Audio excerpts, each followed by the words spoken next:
Assalamualaikum warahmatullahi wabarakatuh. Perkenalkan, nama saya Mega Sri Mulyani dengan NIM P072202172020. Di sini saya akan mempresentasikan seminar proposal saya dengan judul Faktor-faktor yang berhubungan dengan kesiapsiagaan dalam menghadapi bencana pada mahasiswa keperawatan Poltekkes Kemenkes Kaltim. Sebelumnya saya ucapkan terima kasih sebesar-besarnya kepada Bapak Nerswiyadi, Sarjana Keperawatan Magister of Science selaku Ketua Penguji saya, kemudian Ibu Nurse Anilis Arminggandini, Sarjana Keperawatan Magister Kesehatan selaku anggota penguji 1 sekaligus dosen pembimbing utama saya, kemudian Bapak Nurse Rifan Firdaus, Sarjana Sains Terapan Magister Kesehatan selaku anggota penguji 2 sekaligus dosen pembimbing pendamping saya. Selanjutnya latar belakang di mana bencana di sini dapat terjadi pada siapa saja dan di mana saja dengan waktu yang tidak terduga dan dapat menimbulkan dampak buruk serta kerugian bagi para korban. Pada tahun 2017 terdapat bencana alam terbesar di berbagai negara seperti tanah longsor di Kolombia, banjir dan badai di Sri Lanka dan India, banjir bandang di Sierra Leone, topan Harvey dan badai Irma di Amerika Serikat, gempa 8, skala Richter di Meksiko dan badai tropis di Filipina. Kemudian di Indonesia sendiri tercatat jumlah sebanyak 1.325 bencana alam pada periode 1 Januari hingga 26 Mei 2021. Di Provinsi Kalimantan Timur pada kurun waktu 2015 hingga 2019 tercatat 331 kejadian bencana alam, dan begitu pula di kota Samarinda sebagai salah satu kota besar yang ada di Indonesia tidak luput dari risiko bencana alam seperti tanah longsor, kebakaran hutan dan banjir, serta bencana non-alam seperti kebakaran pemukiman. Faktor timbul banyaknya korban jiwa ketika terjadi bencana bisa dikenakan karena kesiapsiagaan masyarakat yang masih kurang. Terdapat 5 faktor yang mempengaruhi kesiapsiagaan masyarakat dalam menghadapi bencana menurut LIPI atau Lembaga Ilmu Pengetahuan Indonesia, yaitu pengetahuan dan sikap terhadap risiko bencana, kemudian ada kebijakan dan panduan, kemudian ada rencana untuk keadaan darurat bencana, kemudian ada sistem peringatan bencana dan kemampuan untuk mobilisasi sumber daya. Nah, di sini upaya penanggulangan bencana atau kesiapsiagaan dalam menghadapi bencana dimaksudkan untuk menghindari bencana atau meminimalisir dampaknya sehingga wilayah atau pemukiman menjadi bertambah aman dan nyaman dari kejadian bencana. Sebelumnya telah dilakukan penelitian oleh Pangesti pada tahun 2012 yang menyebutkan bahwa tingkat pengetahuan tentang risiko bencana banjir siswa yang tinggal di daerah rawan banjir lebih baik dibandingkan siswa yang tinggal di daerah tidak rawan banjir. Kemudian hasil penelitian Firmansyah pada tahun 2014 menyebutkan bahwa terdapat hubungan antara pengetahuan dengan kesiapsiagaan terhadap banjir dan longsor pada remaja usia 15 hingga 18 tahun. Kemudian pada penelitian Ngantung dan kawan-kawan juga menyebutkan terdapat hubungan antara tingkat pengetahuan, sikap dan peran petugas kesehatan dengan kesiapsiagaan masyarakat menghadapi bencana alam gunung meletus pada tahun 2019.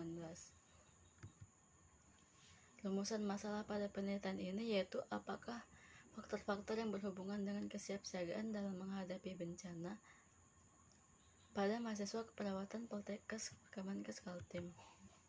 Tujuan umum pada penelitian ini yaitu untuk mengetahui faktor-faktor yang berhubungan dengan kesiapsiagaan dalam menghadapi bencana pada mahasiswa keperawatan Poltekkes Kemenkes Kaltim. Kemudian tujuan khusus yang pertama yaitu mengidentifikasi hubungan tingkat pengetahuan dengan kesiapsiagaan dalam menghadapi bencana.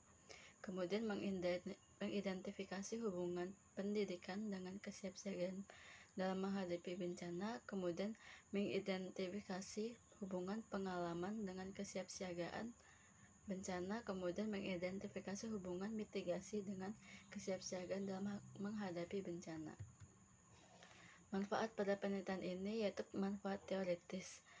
Penelitian ini dapat dijadikan referensi atau kepustakaan dalam menambah ilmu pengetahuan, khususnya kesehatan dalam bidang ilmu keperawatan gawat darurat. Kemudian untuk manfaat praktisi bagi peneliti, dapat menambah pengetahuan peneliti dalam merencanakan, melaksanakan, dan menyusun suatu ilmiah, serta memberikan pengalaman dan dalam mengaplikasikan ilmu keperawatan berkaitan dengan kesiapsiagaan bencana.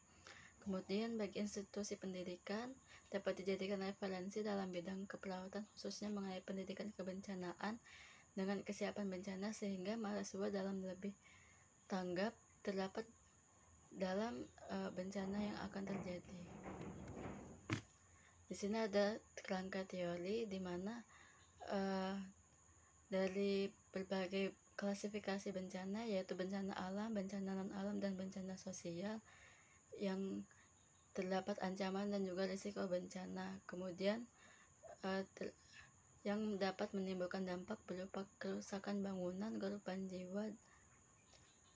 Kemudian dari konsep bencana tersebut diharapkan adanya upaya siaga bencana atau kesiapsiagaan bencana.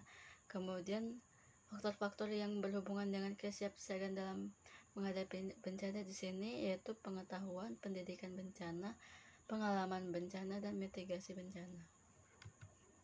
Kemudian kerangka konsep untuk variabel independen. Di sini ada faktor internal dan eksternal. Untuk faktor internal yaitu usia, sikap, pengetahuan, dan pengalaman. Untuk faktor eksternal ada pendidikan bencana, sosial budaya, lingkungan, dan informasi. Untuk variabel independen di sini yaitu kesiapsiagaan bencana. Hipotesis di sini terdapat terdapat hubungan faktor-faktor yaitu pengetahuan, pendidikan, pengalaman, dan mitigasi yang berhubungan dengan kesiapsiagaan dalam menghadapi bencana pada mahasiswa keperawatan Poltekkes Kemenkes Kaltim. Kemudian untuk H0 yaitu tidak terdapat hubungan faktor-faktor berupa pengetahuan, pendidikan, pengalaman, dan mitigasi yang berhubungan dengan kesiapsiagaan dalam menghadapi bencana pada mahasiswa keperawatan Poltekkes Kemenkes Kaltim. Untuk rancangan penelitian di sini, jenis penelitian yang digunakan yaitu deskriptif korelasional dengan pendekatan cross-seksional.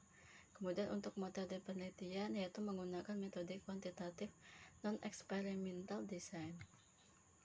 Untuk populasi dan sampel, populasi yaitu mahasiswa jurusan keperawatan Poltekkes Kemenkes Kaltim kampus Samarinda. Kemudian untuk sampel di sini yaitu adalah responden yang diambil berdasarkan kriteria inklusi dari populasi yang telah menandatangani informed consent. Kemudian kriteria inklusi pada penelitian ini yaitu seluruh mahasiswa jurusan keperawatan Poltekkes Kaltim yang berasal dari angkatan tahun 2017 hingga 2020 kelas Samarinda yang berstatus aktif. Metode sampling yang digunakan yaitu simple random sampling dengan besar sampel ditentukan dengan rumus Lovin dengan rumus N kecil sama dengan N besar dibagi 1 ditambah NE pangkat 2 dengan keterangan N kecil yaitu merupakan jumlah elemen atau anggota sampel, N besar adalah jumlah elemen atau anggota populasi, E yaitu error level atau tingkat kesalahan.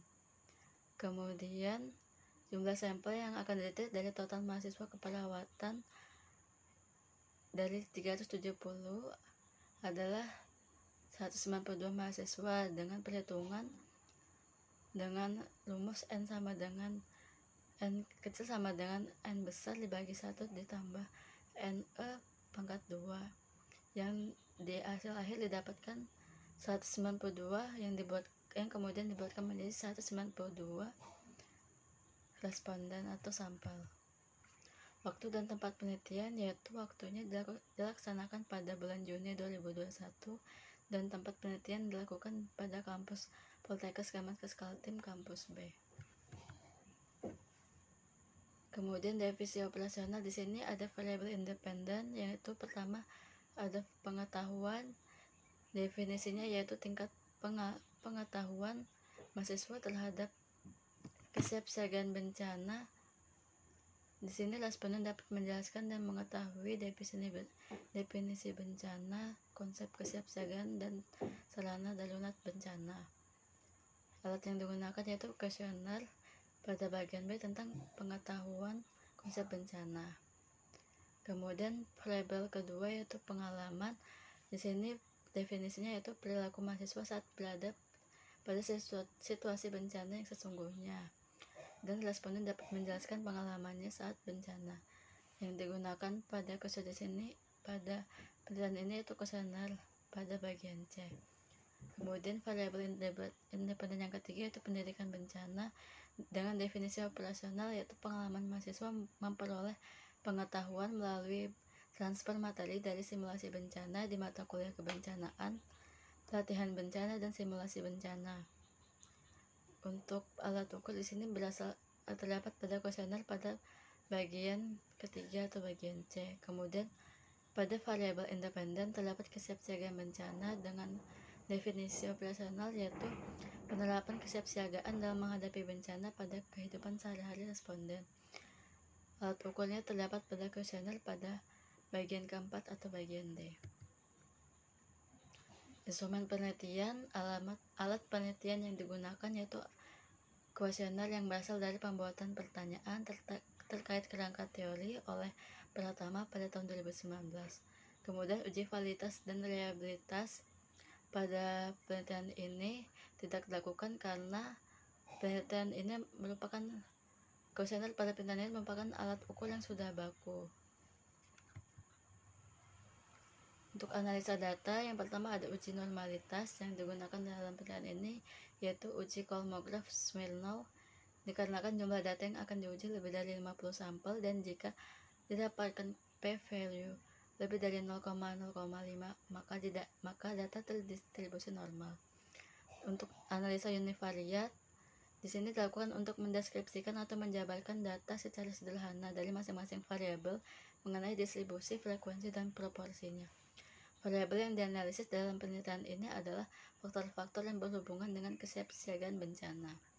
Kemudian analisa bivariat pada penelitian ini yaitu untuk mengetahui tingkat hubungan dari kedua variabel dari beberapa variabel dan digunakan teknik uji chi-square menggunakan software pengolah data SPSR versi 212. Untuk alur penelitian dari populasi yang ada dipilihlah berdasarkan kriteria inklusi, kemudian diambil sebagai sampel, kemudian